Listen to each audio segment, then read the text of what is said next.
From the moment that he began envisioning and creating Longwood, Pierre DuPont was always experimenting, and Longwood was always evolving. And so we have continued that tradition, creating a pathway for how Longwood would continue to grow and evolve far, far, far into the future.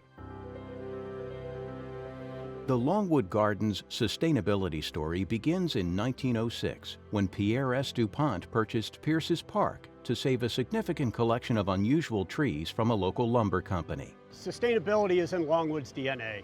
Every decision that's made at Longwood has a component of what is the right thing to do for the environment, what's the right thing to do for everyone around us. If we're thinking about the next chapter, what innovations can be brought to the surface that actually elevate the idea of the spectacle of the garden, the beauty of it, and bring forward a host of contemporary considerations like sustainability? Our firm is really a hybrid of architecture, landscape architecture, infrastructure, and art. And we just naturally incorporate sustainable elements within all of our projects. It's really something we see as our social responsibility. Pierre DuPont was an inventor. So even the Heritage Conservatory had a number of very innovative ideas at the time. And in a way, we're building on that tradition. So there are a number of sustainable aspects that you typically wouldn't see in a conservatory. One such sustainable attribute of Longwood Reimagined is the earth duct or earth tube system, a key component of the new West Conservatory's ventilation system. What it does is draws in air from outdoors and pulls it into the building through a series of underground pipes. Because the ground is at a very consistent temperature, the soil helps to either cool that air in the summertime, or in the wintertime, it helps to warm that air. And that way we can use the magic of the earth to kind of even out temperature extremes. So it's a great way to think a little bit more sustainably. Above the ground, the West Conservatory features windows that open and close automatically to also help regulate temperature and aid ventilation. It's almost like the gills of a fish that run the whole length of it. That sense of movement and breathing is then sustained by the air that's coming through the earth tubes to create a natural passive environment inside. So it really is a living, breathing building.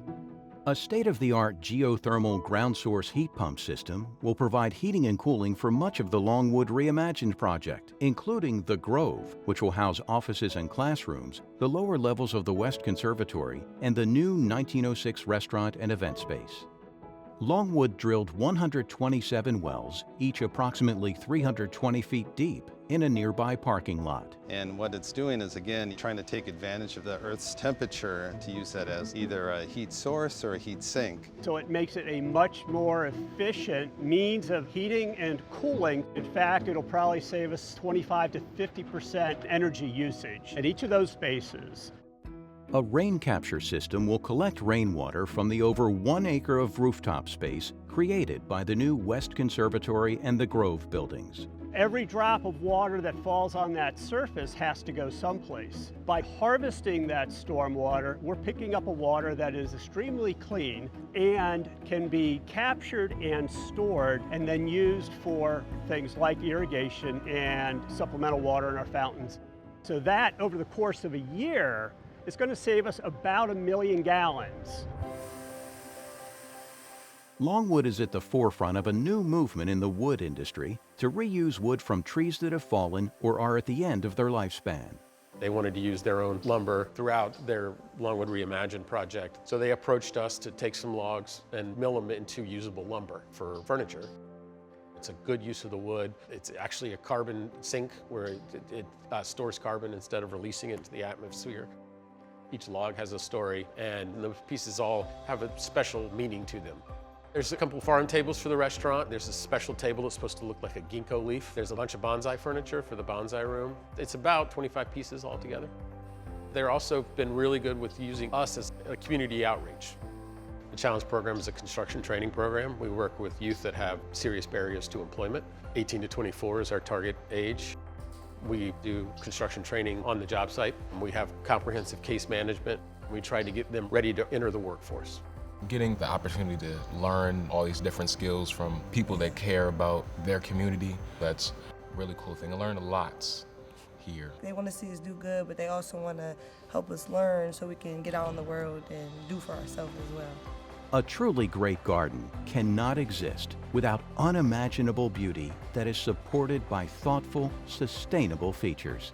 Longwood Reimagined is an exciting blend of both. We're thinking in terms of 100 years and 200 years, just like our founder did. It's about the future-proofing of Longwood and thinking that far ahead so that the next generation will have something to build upon and to continue evolving Longwood.